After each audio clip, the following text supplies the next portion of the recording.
This situation just took a sharp turn, and now multiple stories are colliding at once. After comments from Tamar Braxton and Yandy Smith started circulating, fans began questioning everything Mendeecees Harris has publicly claimed. Social media lit up with side-by-side timelines, resurfaced interviews, and clips that viewers say don't quite line up. While no official proof has been presented, the overlap in stories raised eyebrows, and the internet quickly decided something wasn't adding up. Supporters of Tamar and Yandy believe the truth is finally catching up, while others say this is just another case of speculation running wild. Either way, the narrative is cracking, and fans are watching closely to see whose version holds up. This isn't confirmation, it's collision. Once the internet noticed the timelines didn't quite line up, the conversation shifted fast. What started as scattered commentary suddenly felt coordinated, not because anyone planned it, but because multiple voices were telling stories that sounded uncomfortably similar. And at the center of it all were Tamar Braxton, Yandy Smith, and Mendeecees Harris. No documents were released, no official accusations were filed, but fans began noticing overlaps, and overlaps are where speculation lives. The spark came when Tamar and Yandy, in separate moments, spoke about experiences that viewers felt echoed each other. Not word for word, not directly connected, but similar enough that fans started putting clips side by side. That's when timelines entered the chat. People began asking, how could these stories coexist the way they were presented? And once that question was asked, the internet did what it does best: investigate emotionally. Old interviews resurfaced. Past episodes were replayed. Social media posts from different years were compared. Fans weren't looking for proof, they were looking for consistency. And some felt they weren't finding it. This is where the phrase "played together" started circulating, not from official sources, but from viewers trying to make sense of what they were seeing. It's important to be clear, this was fan interpretation, not confirmed fact. But interpretation can be powerful when enough people repeat it. For Tamar, this wasn't new territory. She's been vocal in the past about feeling misled in relationships, not just romantically, but emotionally. When her comments resurfaced in this context, fans felt they added weight to Yandy's perspective. Yandy, on the other hand, has always been seen as measured and loyal, especially in public. So when her comments appeared to align emotionally with Tamar's past statements, it caught people off guard. The contrast between her usual restraint and the tone of her words made fans listen more closely. And that's when Mendeecees' public narrative came under scrutiny. Viewers began re-examining what he had said over the years: interviews, reunion moments, social media statements, not to accuse but to compare. They weren't asking what happened as much as does this all add up the way it was presented. That distinction matters. This wasn't an exposé, it was a collision of perspectives. Some fans believed the overlap suggested manipulation, that different people were being told different versions of the truth at the same time. Others argued that timelines are messy, memories differ, and public stories rarely capture private nuance. Both arguments gained traction. What made this moment explode was the absence of immediate clarification. None of the parties rushed to address the speculation. No statements were issued. And just like in so many viral moments before, silence became part of the narrative. Supporters of Tamar and Yandy interpreted the silence as confidence, a refusal to argue with speculation. Critics interpreted it as avoidance. And once again, the internet split. As the conversation grew, it became less about romance and more about credibility. Fans weren't just discussing relationships, they were discussing trust, who seemed consistent over time, who appeared to shift stories, who felt transparent and who felt guarded. This is where public perception starts to harden, not because of facts, but because of patterns people think they see. It's important to note that none of this proves deception. But in internet culture, perception often travels faster than proof. And once people believe a pattern exists, every new piece of information gets filtered through that belief. That's exactly what happened here.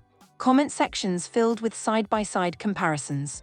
Reaction videos broke down tone and wording. Fans debated intent, accountability, and emotional honesty. And the story took on a life of its own, fueled by curiosity more than certainty. For Tamar and Yandy, the attention wasn't about validation, it was about visibility. Their voices were being amplified not because they coordinated, but because fans connected dots on their own. Whether those dots truly connect is still unknown. For Mendeecees, the moment became a reckoning of narrative. When multiple perspectives surface that don't fully align, people begin questioning which version is closest to the truth, even when the truth itself remains private. And that's where part 1 ends, at the point where no accusations are proven but doubt has entered the room, where stories overlap just enough to make people uncomfortable, and where the internet is waiting not for drama but for clarity. Once the overlap was noticed, the internet did what it always does next: it escalated. Not with proof but with repetition. And repetition has a way of turning curiosity into conviction. What began as side-by-side clips quickly became a full narrative that fans felt confident discussing as if it were settled. The key driver wasn't accusation, it was timing. Viewers pointed out how certain statements from Tamar Braxton and Yandy Smith appeared to reference overlapping periods. Again, not explicitly, not directly, but close enough that fans felt something didn't align the way it had been publicly presented. That perceived misalignment became the foundation of the conversation. And once timing becomes questionable, trust becomes fragile. Fans began asking how two people could describe experiences that felt emotionally similar without knowing about each other at the time. Some interpreted that similarity as coincidence. Others interpreted it as evidence of selective truth-telling. Neither side had confirmation, but both sides had confidence. Confidence is contagious online. As speculation grew, the role of Mendeecees Harris became increasingly scrutinized, not because of new behavior, but because old behavior was being re-evaluated. Viewers revisited past interviews where his tone was confident, assured, even dismissive of rumors. In light of the current overlap, some fans began questioning whether that confidence was transparency or control. That question alone shifted the narrative. Suddenly, the conversation wasn't about relationships, it was about credibility management, about who controls stories when they're told and how much detail is intentionally withheld. Fans weren't accusing, they were comparing, and comparison can be just as powerful as confrontation. Another factor that escalated the moment was silence. None of the three rushed to social media to clarify or deny the speculation.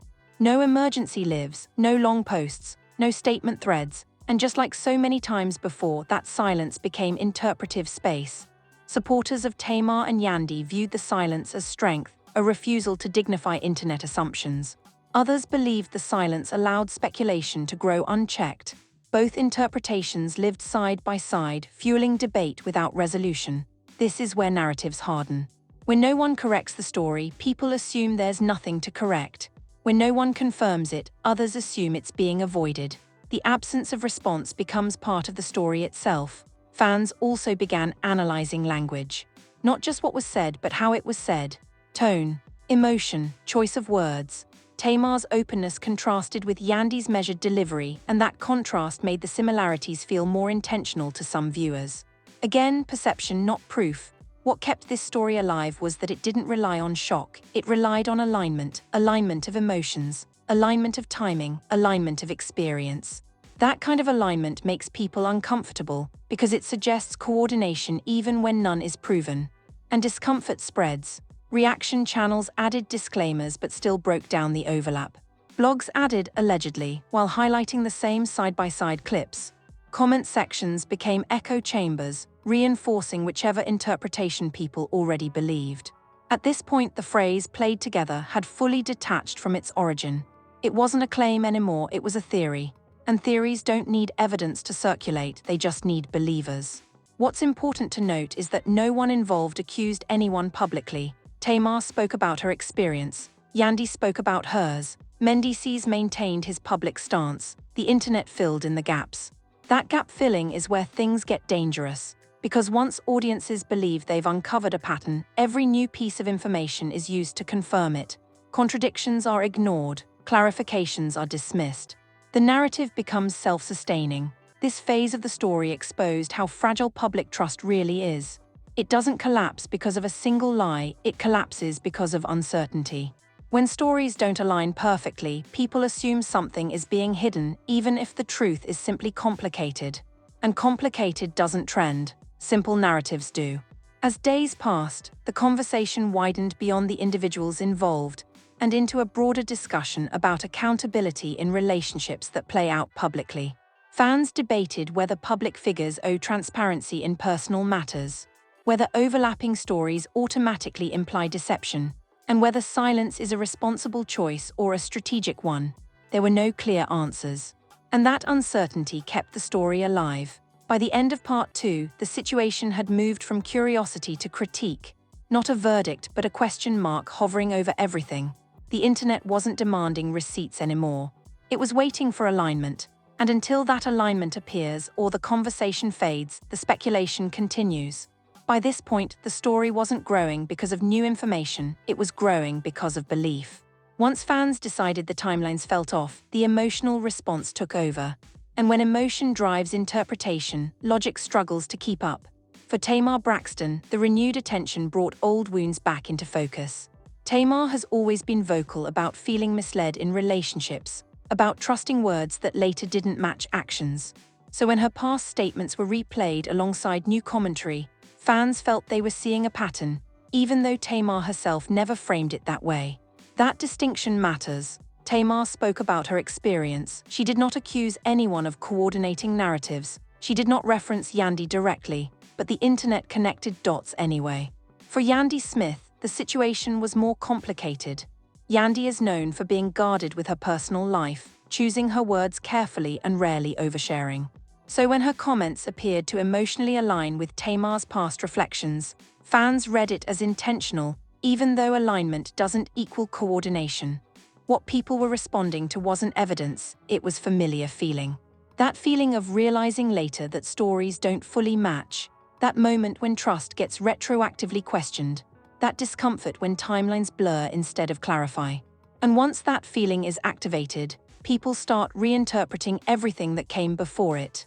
This is where Mendeecees Harris found himself under a different kind of scrutiny. Not because of a new accusation, but because fans revisited his public confidence with fresh eyes.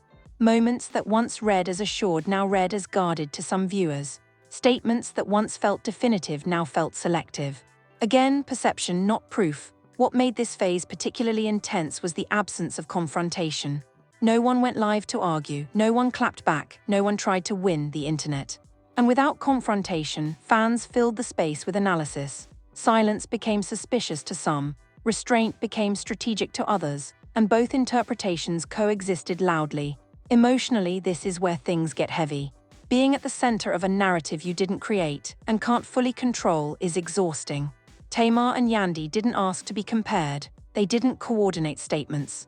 But once their stories were placed side by side, they were no longer individuals, they were symbols in a debate about honesty, timing, and trust. Symbols don't get nuance, people do, and nuance was missing. As speculation continued, fans began projecting outcomes. Some felt vindicated on Tamar's behalf, others felt protective of Yandy, and some felt defensive of Mendeecees, arguing that overlapping stories don't automatically imply deception, especially when relationships are complex and memories aren't perfectly aligned. That debate fractured the audience, but fractures are exactly what keep stories alive. This phase also highlighted how public trust erodes without accusations. No one accused anyone of lying outright, yet doubt still grew. That's because trust doesn't collapse only when lies are exposed, it collapses when clarity disappears. Unclear stories invite interpretation. Interpretation invites division. Division sustains engagement. And engagement keeps the narrative moving. Another important layer here is emotional credibility. Fans often decide who they believe based on vulnerability, tone, and perceived authenticity, not facts. Tamar's openness resonated emotionally. Yandy's calm delivery felt sincere. Those emotional responses shaped belief more than timelines ever could. But emotional truth isn't the same as factual truth. And when those two get confused, narratives drift far from reality.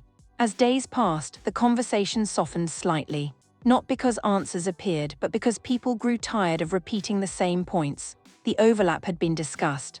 The silence had been dissected. The timelines had been debated. There was nowhere else to go without new information. Still, the residue remained. People didn't forget the comparison. They didn't forget the discomfort. They didn't forget the feeling that something didn't line up, even if they couldn't prove why. That's the lasting impact of stories built on alignment instead of evidence. They don't explode, they linger. And lingering narratives shape how future statements are received. The next time any of these names speak publicly, fans will listen differently. Not more critically, just differently. That's how public perception shifts, quietly. incrementally, without anyone declaring a verdict. This is where part 3 closes, not with conclusions, not with exposure, but with uncertainty, the most powerful fuel the internet has. Because when uncertainty replaces trust, every future word carries more weight than it should. By the time the conversation began to slow, the most important thing became clear. This story never needed proof to feel real to people, it only needed doubt. And doubt, once introduced, doesn't leave quietly. This final phase wasn't about exposure or vindication. It was about aftershocks, the quiet, lingering effects of public speculation on trust, relationships, and credibility. When stories overlap just enough to feel uncomfortable, they don't resolve neatly. They settle into memory. For Tamar Braxton, the experience highlighted a familiar truth. Her openness has always been both her strength and her vulnerability. When she speaks from emotion, people listen, and sometimes they listen too much, attaching meanings she never intended. Tamar didn't claim coordination. She didn't accuse anyone of deception, but her honesty was interpreted through the internet's appetite for patterns. That appetite turned reflection into implication. For Yandy Smith, the fallout was quieter but just as significant. Yandy has long been known for control, of narrative, of image, of boundaries. So when her words aligned emotionally with Tamar's past statements, the contrast between their delivery styles actually amplified the speculation. Calm doesn't stop doubt, sometimes it sharpens it. Neither woman tried to correct the narrative publicly, and that choice mattered, because engaging would have required validating a storyline neither created. Silence in this case wasn't avoidance, it was containment. Containing the conversation so it didn't expand further. Containing the emotional toll so it didn't become spectacle. For Mendeecees Harris, this phase was about living with interpretation. No new accusations surfaced. No statements were issued, but perception had already shifted. Once multiple perspectives are viewed side by side, people begin reassessing confidence, tone, and consistency, even when nothing concrete has changed. That's the cost of public narratives. You don't have to be accused to be questioned. You don't have to be exposed to be scrutinized. All it takes is misalignment. This situation revealed how fragile public trust really is. Trust doesn't collapse because someone is proven wrong, it erodes when clarity disappears. And when clarity disappears, audiences fill the gap with feeling. Feeling is powerful, but it isn't evidence. As the story faded from headlines, what remained was recalibration. Fans became more cautious in how they discussed it. Some acknowledged they'd read too much into alignment. Others maintained their suspicions quietly. But the intensity dropped not because truth emerged, but because attention moved on. That's how most internet storms end. Not with answers, with exhaustion. What's important is what happens next, not publicly but internally. For the people involved, this moment likely reshaped how much they share, how they speak, and how they protect themselves from being misinterpreted again. Public figures don't retreat because they're guilty. They retreat because they're human. And the internet rarely leaves room for humanity once speculation takes hold. This chapter doesn't close with a verdict, and it shouldn't, because no verdict was earned. What it closes with instead is awareness. Awareness of how easily narratives are built from alignment. Awareness of how silence is read. Awareness of how fans, blogs, and reaction culture can turn fragments into stories that feel whole. And awareness matters. Because next time, and there will be a next time, viewers may pause before connecting dots that don't belong together. They may ask whether similarity equals coordination, whether silence equals strategy, whether feeling something means knowing something. That pause is progress. This story wasn't about lies being exposed. It was about how stories get written without consent. And that's where it ends, not with exposure but with perspective. Now I want to hear from you. After seeing how these stories overlapped and how the internet reacted, do you think fans connected dots that didn't belong together? Or did the similarities raise fair questions? Is silence a smart way to avoid feeding speculation? Or does it only make people dig deeper? And where should audiences draw the line between observation and assumption? Drop your thoughts in the comments respectfully, because conversations like this deserve nuance, not just noise. If you appreciate breakdowns that focus on context, patterns, and accountability without jumping to conclusions, make sure you like, subscribe, and turn on notifications. Anytime timelines clash, narratives collide, or new information surfaces, we'll be right here breaking it all down clearly and responsibly.